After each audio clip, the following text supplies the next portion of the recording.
There are 20 teams remaining. And with the NBA play-in tournament kicking off tomorrow night, we have old teams, we have young teams. They're all trying to keep their dreams alive of winning the Larry O'Brien Trophy. So today we're going to break down all these matchups and give you guys my predictions on who keeps those dreams alive. Drop your predictions in the comment section below. And without further ado, let's get into it.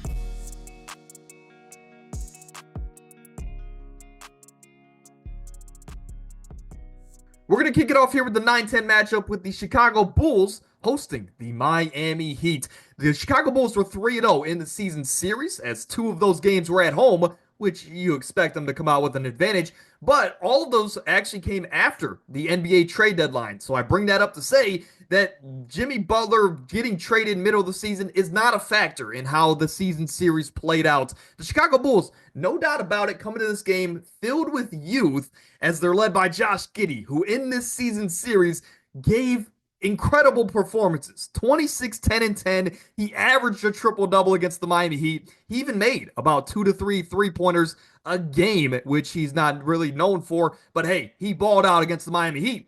Also in the season series, Kobe White was giving him about 20 a night. Montez Buzelis, his favorite matchup on the year was actually the Miami Heat because he averaged 18 points a game in those three matchups. On the flip side, Miami comes into this game with all the experience and the necessary coaching advantages that you want to have on a playoff caliber team, because Eric Spoelstra might be the best in the game as far as the coaching side of things. And then you come into it with a roster that has so much veteran playoff experience that alone can get you to farther than maybe you should based on your roster construction. You have Tyler Hero, Bam Adebayo, Duncan Robinson, guys like that have been on not one, but two finals teams for the Miami Heat in recent years. But then you also added Andrew Wiggins at the deadline, a guy that was arguably the second best player on the Warriors' recent championship run. So this team has the experience, they have the coaching, and that alone can get them, again, to a multiple game series in the first round of the NBA playoffs. But this matchup for me came down to my heart and my mind, right?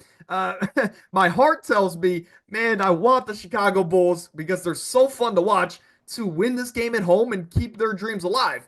My mind tells me the Miami Heat, with their playoff experience and a really coaching landslide of an advantage in this matchup, that they are going to come away with the win. But I'm going to go with my heart here because at the end of the day, neither of these teams are going to have really too much of an impact in a first round series, so give me the Chicago Bulls to advance in this one. Now in the 7-8 matchup, the Orlando Magic are hosting the Atlanta Hawks. It was a 2-2 series split, kind of, right? These teams matched up on the last day of the regular season, and it was third strings versus third strings. So we're going to kind of throw that game out the window. It was a 2-1 advantage to the Orlando Magic, and I do want to say that there was only an average of about 7 points in all three of those games. So these games are close, but the Orlando Magic have found a way to win at least two of them. In that season series, Paolo's giving them 33 and 8 a night. Franz piling on with 28, 7, and 5. These Orlando Magic wings have dominated the Atlanta Hawks all season long because, hey, when Jalen Johnson goes down and you trade DeAndre Hunter, who's really left to guard Paolo and Franz? Karis LeVert? I'm a big Karis LeVert guy, but he doesn't stand a chance. On the flip side, though, Trae Young in the season series did average about 28 and 8. I do want to say that in those three games, he did shoot 8 of 30 from the three-point line.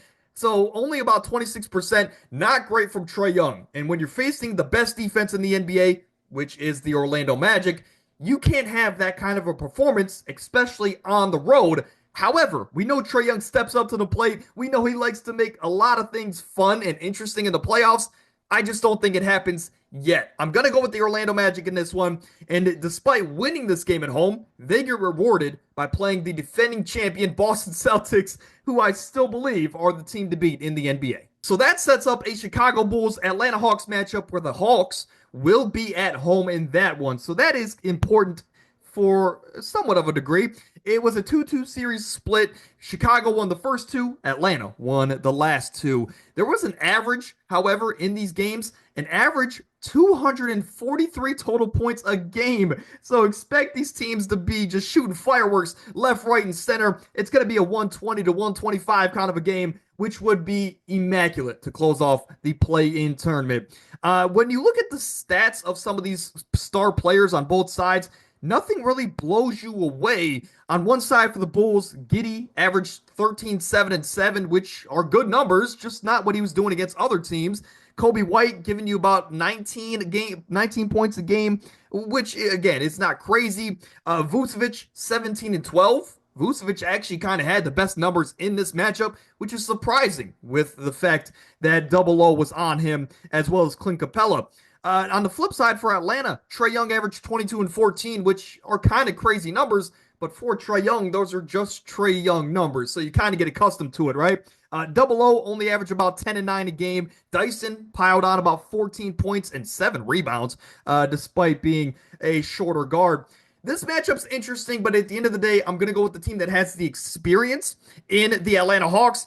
And as a Cavs fan, I want Chicago to win. But Atlanta's going to win, and they're probably going to push us to a longer series than we want in the first round. Now let's move over to the Western Conference with the Sacramento Kings and Dallas Mavericks matchup here.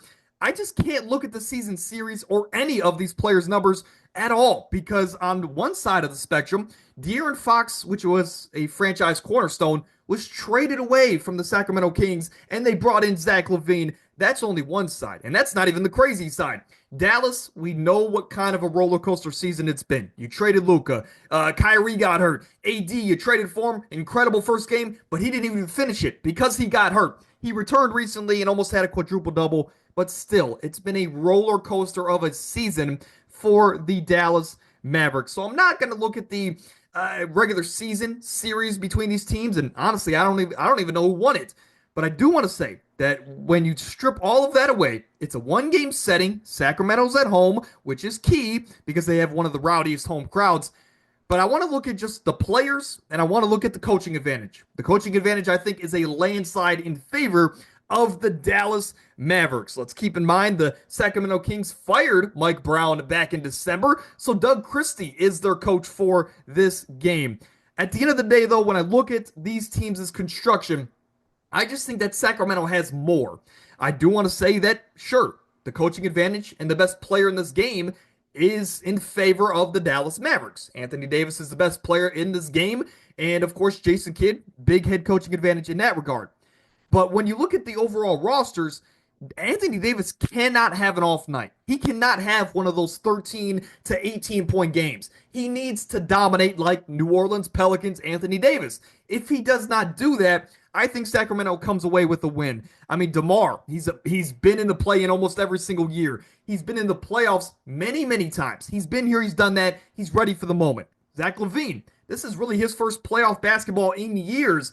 He wants to come into this game hungry, to prove a point, to make it farther than he ever has, but he needs to win this game first with the home crowd. So you know he's going to come in motivated. Sabonis, again, he's going to be one of your, he's the best rebounder in the game. He's going to give you 15 and 12 in this matchup.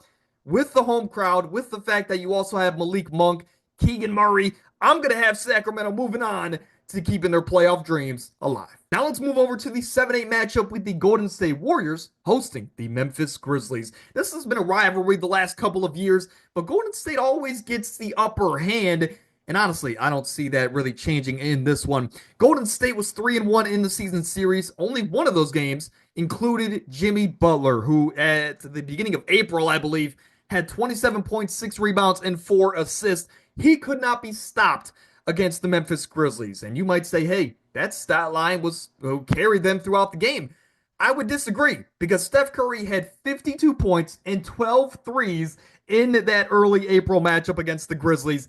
This team always gets up to play against Memphis. Steph always dominates Memphis, and they just always, again, kind of little brother the Memphis Grizzlies. In this matchup, I think there's a couple underlining storylines here, because if you remember, at the trade deadline, when Jimmy Butler requested a trade, the first team that reached out to the Miami Heat and wanted to trade for Jimmy Butler was the Memphis Grizzlies. So kind of a full circle moment here. But Jimmy Butler came out and said, I do not want to play for the Memphis Grizzlies. So we want to see the tension in that one. I want to see if guys like Jaren Jackson can step up to the plate. He usually struggles against Draymond. I want to see him step up to the plate. But hey, this is a young team in Memphis that's trying to get back on top. This is a Warriors team that's trying to do the same, but also cap off this dynasty with yet another ring. I'm going to roll with Golden State to win, to go, and actually falling into the play-in was kind of a blessing in disguise because you play a inexperienced Houston Rockets team in the first round, and if you can get past them, I think it's a battle for the West there between the Lakers. But that's a story for, I believe, Thursday, where we'll predict the entire first round of the playoffs. So stay tuned for that.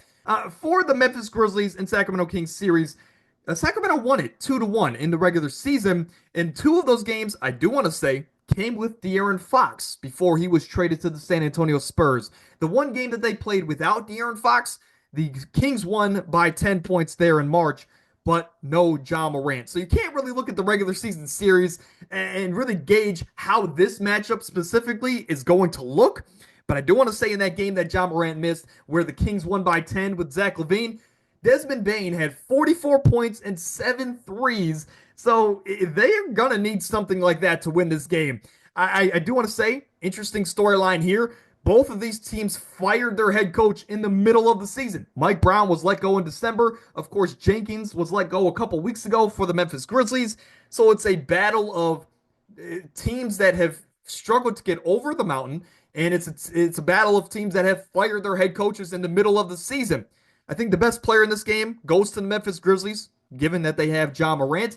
But I think the overall roster construction, I like more for Sacramento. I think they can just go into this game and simply outscore the Memphis Grizzlies, who have a bottom 3 defense in the NBA.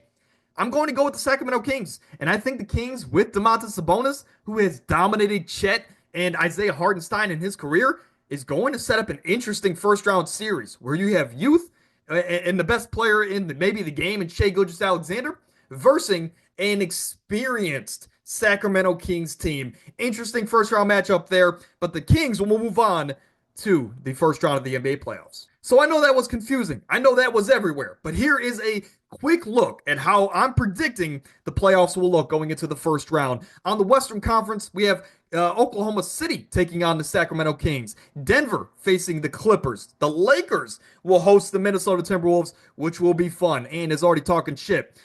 Houston is hosting the Golden State Warriors, and that series reminds me a lot of when the Warriors faced the Sacramento Kings a few years ago.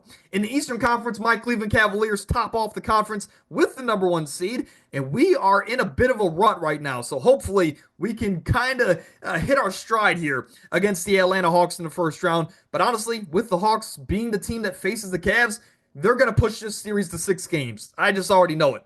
The Pacers in Milwaukee, rematch from last year. There's rumblings that Damian Lillard might be back for this series, but it's doubtful, ladies and gentlemen, and that's why I think Indiana is going to handle business yet again against Milwaukee.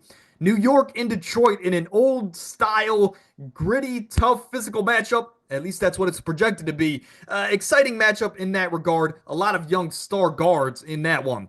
Boston is hosting the Orlando Magic.